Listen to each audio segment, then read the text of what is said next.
The success of China's economic reforms of the past 3 decades is undeniable, but fears are rising in the capital that discontent over the wealth gap across vast swaths of society may lead to instability in the coming years.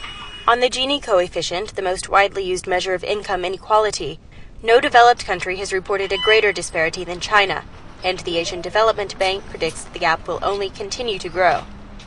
And while Chinese living in the country's most remote areas report the lowest incomes, often less than 2,000 yuan a year or $300, perhaps nowhere is this gap better illustrated than in the country's booming capital. While China's wealthiest citizens party it up in swanky clubs and restaurants, hundreds of millions more are putting in grueling hours just to keep food on the table. The migrant workers who continually flood into China's urban centers frequently complain of getting paid late or not at all. And the uncertainty of their residency status here means they can be packed off back to the countryside with the snap of a finger. The average laborer at this construction site makes 1,500 yuan, or $220 a month, a number that may sound like riches to the workers trucked in from Hubei province, but is a far cry from the more than 34,000 yuan, or nearly $5,100 per square yard these apartments will eventually fetch on the market. The workers are aware of the imbalance, but most are just thankful for the opportunity to better their own lives. We all come from the countryside, but we help build the big cities. I'm satisfied with what I earn, and I don't care how much other people make. Victor Huilamo manages events for the ultra-luxurious Lan Club, where he says the average wealthy Chinese client spends a minimum of 3,000 yuan a night, more than double the monthly income of the people living in shacks in Beijing's glittering central business district.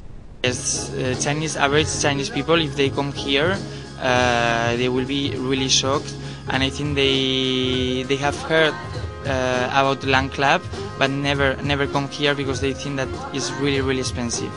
And while the country's poorest residents have a decent understanding of the vast differences between their lifestyles and those of the people they serve, those living the high life are often oblivious to the hardships of their neighbors. Live your life that you enjoy. That's the question, the point, I think. If you have too much money, you can enjoy the high quality life. But if you don't have, just enjoy the basic life. That's okay. The migrant workers may be content to let these disparities slide, but the internet community is getting more vocal in speaking out for the common man.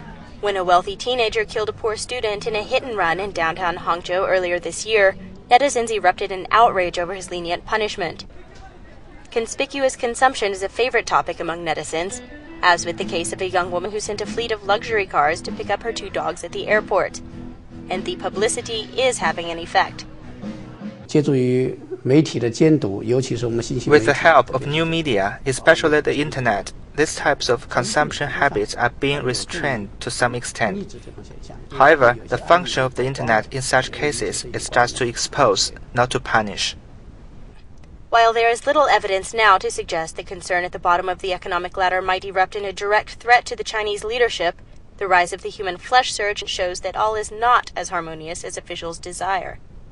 As access to technology spreads, Chinese officials will be faced with some tough decisions.